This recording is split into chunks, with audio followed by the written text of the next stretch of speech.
Was interested in people, so she didn't just do an interview and then she was gone. She talked to them afterwards. She became friends with some people. She loved. That is former WBIR General Manager Jim Hart on the late Edye Ellis. He brought her here to East Tennessee to co-host a news magazine show during the 1982 World's Fair. And she ended up staying and becoming part of our anchor team at 6 and 11.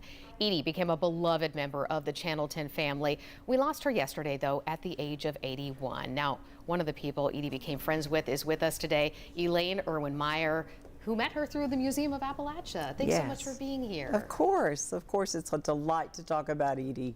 I'm curious, how did the two of you become such close friends? Well, during the World's Fair, the museum was a part of the World's Fair, had the Museum of Appalachia band playing every day, and we met Edye at that time. And Edye became close friends with my parents, especially my mom. And so it was through that she became a family friend. So not only was she close to my parents, but she became close to my sister and I, and also my children. So she spent holidays with us. When her family would come to town, they would come to our home and we would all have big gatherings. And so we had a wonderful friendship while she was here. And of course, many people who are watching and in our viewing audience knew of her on television, but you knew her in real life, so to speak. So how would you describe her as a person? You know, she was gracious, she was kind, she was understanding, she was a great friend, and she loved everybody she met. When she walked into a room, you knew it. She had the boldest colors, she was absolutely stunning, but she was so kind and had the best heart, so you went away from her just knowing you had met somebody special. Excuse me.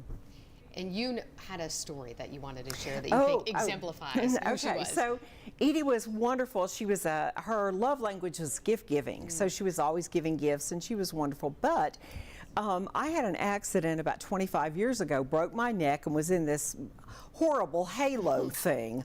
So when she came to visit me after I was out of the hospital and she saw this contraption and she said, "How do you wear clothes?" And I said, "I don't. I hadn't figured that out yet." A week later, Edye came back with clothes that she had purchased, blouses and shirts, cut them up, put Velcro on them so that I could wear them. Never asked, she just did. That's the kind of friend she was. She wouldn't ask what she could do, she just did it. She was such a lovely, lovely person. And before we let you go, we know she meant so much to the Channel 10 family. What do you think about the impact she made on the community as a whole?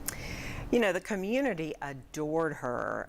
She lived across the street from us for a period of years, and she would walk on the museum grounds every morning, and lots of times there would be school children there, and they would just be so enthralled with meeting Edye Ellis. And she looked different, you know, she didn't have her beautiful makeup and hair done and all of that. She had a baseball cap on, and you know what? She'd get on that bus and she'd talk about whatever they wanted her to talk about, and was as gracious and kind to those children as if they were long-lost friends.